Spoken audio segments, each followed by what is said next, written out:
Diabolus in Musica. Richard Strauss. Who could forget the thrilling opening music to Stanley Kubrick's film 2001, A Space Odyssey?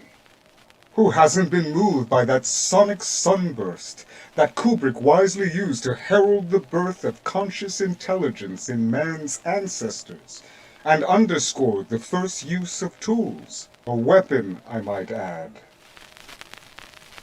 That magnificent fanfare was penned by Richard Strauss as the opening for his tone poem, Thus Spake Zarathustra, Thus Spake Zarathustra, which was the composer's effort at creating an audio equivalent to Nietzsche's iconoclastic book. Strauss was known in his youth as a radical modern, shocking the critics with his voluptuous music, whether it be purely symphonic or operatic.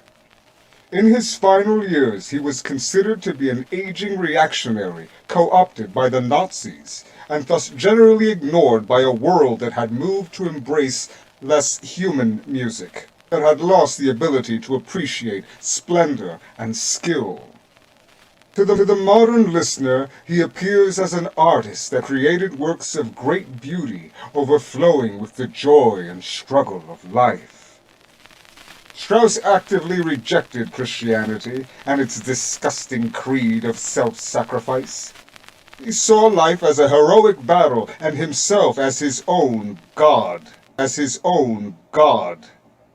Thus, when he composed a tone poem called A Hero's Life, one should not be surprised that he satanically made it a self-portrait. In this, he depicts himself as a mighty, life-embracing warrior who enjoys a war against his critics, lampooned as the toads that they were, and who enjoyed his sensuous pleasures to the fullest. He again celebrated himself and his family in the Domestic Symphony, a musical depiction of grandiose proportions that glorifies his home life with his wife and child. Though his detractors were always outraged at his self-glorification, they did not stand in the way of his fame, achieved at an early age as both a composer and conductor. Strauss's mastery of orchestration was second to none, and he created soundscapes that astonished audiences with the verisimilitude of their tone painting.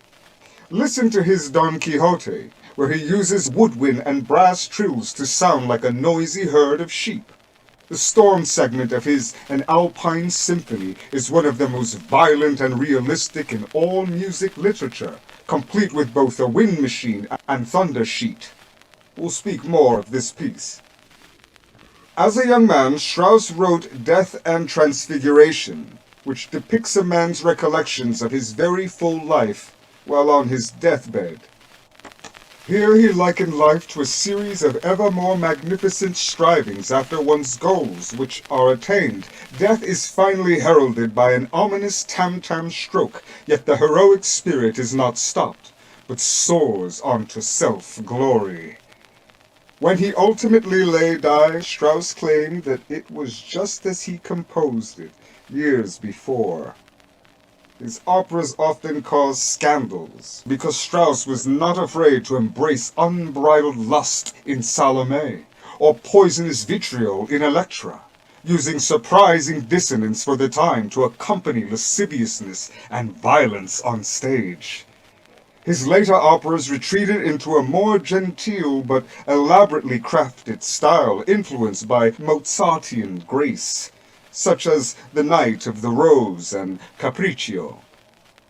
This carnal philosophy of life permeated his work in all media, but it came most strongly to the fore in his mightiest tone poem, An Alpine Symphony.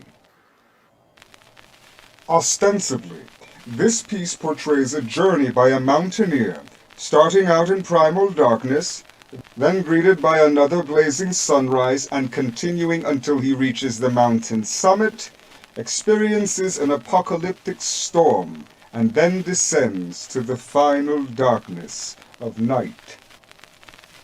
Strauss said that the true intent of the piece was a representation of man's appropriate existence. Here life is experienced as it were a mountain to be conquered by dint of personal struggle, in heroic harmony with the magnificence of nature. He clearly defined this as being in direct opposition to the Christian attitude towards life, and indeed the first title of this piece, which he later dropped, was Antichrist.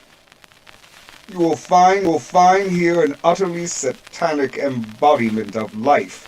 From out of the darkness the rising theme of aspiration leads to a birth in triumph, a yea saying to the challengers before one. Next, life is launched with a vigorous assault on the universe that bears with it moments of astonishing beauty as well as bracing in terror. In the end, death comes, but the ascending theme still struggles up out of the gathering darkness, expiring only in the final exhalation in a downward glissando into the night of non-existence. The black flame guttering out, but with the primal sounds of nature still there to support the next hero to arise. No more satanic a view of the human condition has been put into sound. No more satanic a view of the human condition has been put into sound.